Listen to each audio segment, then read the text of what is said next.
O impacto seria basicamente uma necessidade de reformulação da legislação eleitoral, sempre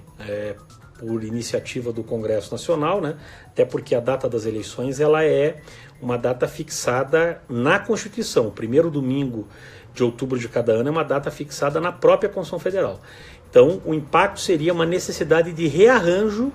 dos procedimentos e, sobretudo, do calendário eleitoral para fins de haver a compatibilização para essa nova data, né? Conforme o estudo da Abradep, do qual fui relator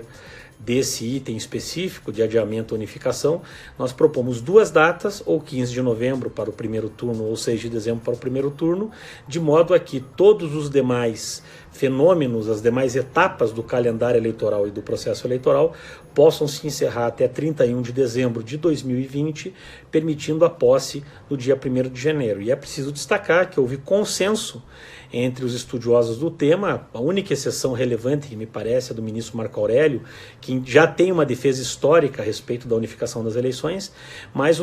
nesse nosso estudo que nós entregamos ao Congresso Nacional e ao Tribunal Superior Eleitoral, há um combate, uma constatação da evidente inconstitucionalidade da unificação por conta da necessidade de prorrogação dos mandatos, que violaria a cláusula constitucional da temporalidade certa dos mandatos como fixados, né? E, agregando esse argumento, já há uma decisão do Supremo Tribunal Federal, lá da década de 50, a representação 322 de Goiás, ainda que tomada antes da Constituição de 88, é preciso dizer que a mesma estrutura jurídica das normas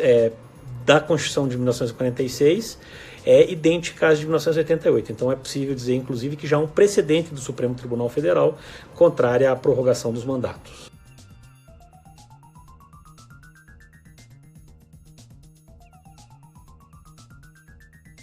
O processo para alteração das datas da eleição, ele necessariamente envolve a participação do Congresso Nacional, segundo essa proposta que nós apresentamos, em dois sentidos. Em primeiro lugar, um projeto de emenda à Constituição que alterasse para esta eleição, a gente sugere a inserção de um artigo 5º-A, no ato das disposições constitucionais transitórias, refixando a data para as eleições de 2020, para não alterar todo o calendário daqui para frente, né? Porque só se altera, e é preciso deixar isso claro, por conta da situação de excepcionalidade provocada pela Covid-19,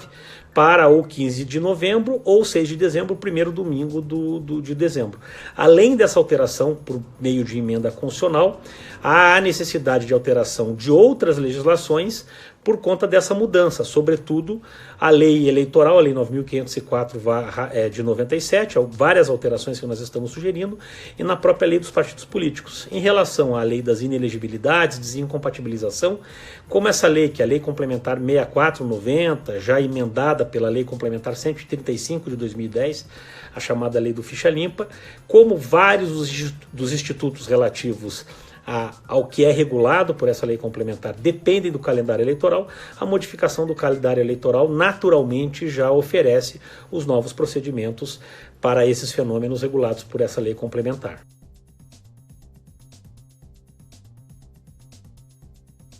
O nosso entendimento é que, se houver necessidade de prorrogação de mandatos, ela deve ser mínima e, na verdade, no nosso entendimento, de fato, o mandato seria 4 anos menos o tempo da prorrogação dos mandatários anteriores, justamente por conta da situação excepcional, e isso é tranquilo de ser alegado. Por quê? Porque seria uma condição igual para todos os disputantes do pleito, e, portanto, não haveria ofensa ao princípio da isonomia, ao princípio da igualdade constitucional relativo às questões eleitorais.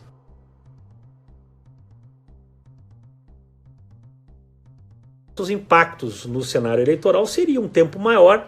para que as chapas e os candidatos e os partidos pudessem se organizar,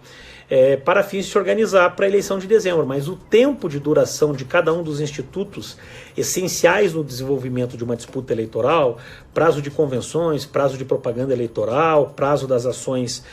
que decorrem do controle de legitimidade das eleições depois da diplomação,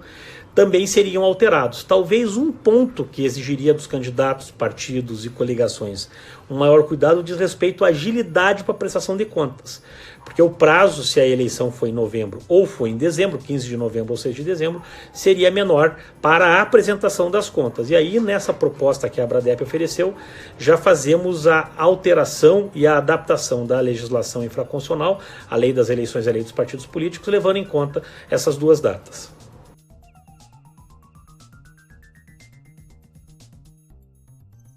As mudanças só podem e só devem acontecer se de fato, até o final de junho, início de julho, nós não tivermos uma queda substancial no processo de crise da pandemia do novo coronavírus e se isso impedir, de alguma maneira, que haja uma interação humana, ainda que com os cuidados que estão sendo colocados. Nesse sentido, recentemente o ministro Luiz Roberto Barroso pediu à sua assessoria, ele que assume o TSE, acho que é dia 26 de maio, se eu não me equivoco, para que verificasse como a Coreia do Sul, realizou o processo eleitoral deles, valendo dizer que na Coreia do Sul o processo é menos tecnológico que no Brasil. Lá não há o fenômeno da urna eletrônica só em algumas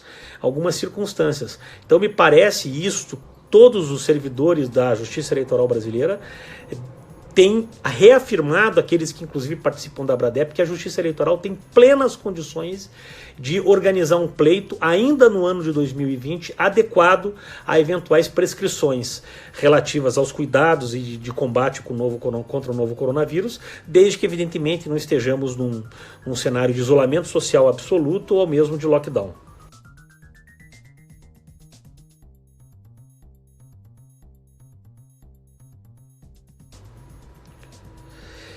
As principais mudanças seriam o adiamento do calendário eleitoral, possivelmente alguma restrição para a realização de grandes reuniões, talvez não possamos fazer os grandes comícios, mas ao mesmo tempo é preciso dizer que essas mudanças, todas elas, se forem adotadas, elas vão ter o que nós chamamos de impacto global e uniforme em todos os agentes que vão disputar o pleito. Então, portanto, a Academia Brasileira de Direito Eleitoral e Político, os estudos que nós estamos fazendo, não só apontam a constitucionalidade e relevância, com exceção da unificação, como eu já falei, mas também da possibilidade de, com a atual tecnologia, organizar um processo eleitoral que, ao mesmo tempo, preserve as garantias fundamentais da disputa democrática sem violar as medidas sanitárias, as medidas de prevenção ao novo coronavírus. Insistimos, é possível sim realizar o processo eleitoral, sobretudo se conseguirmos manter a curva achatada e voltar a uma normalidade mitigada, o que se chama de novo normal, a partir do início de julho.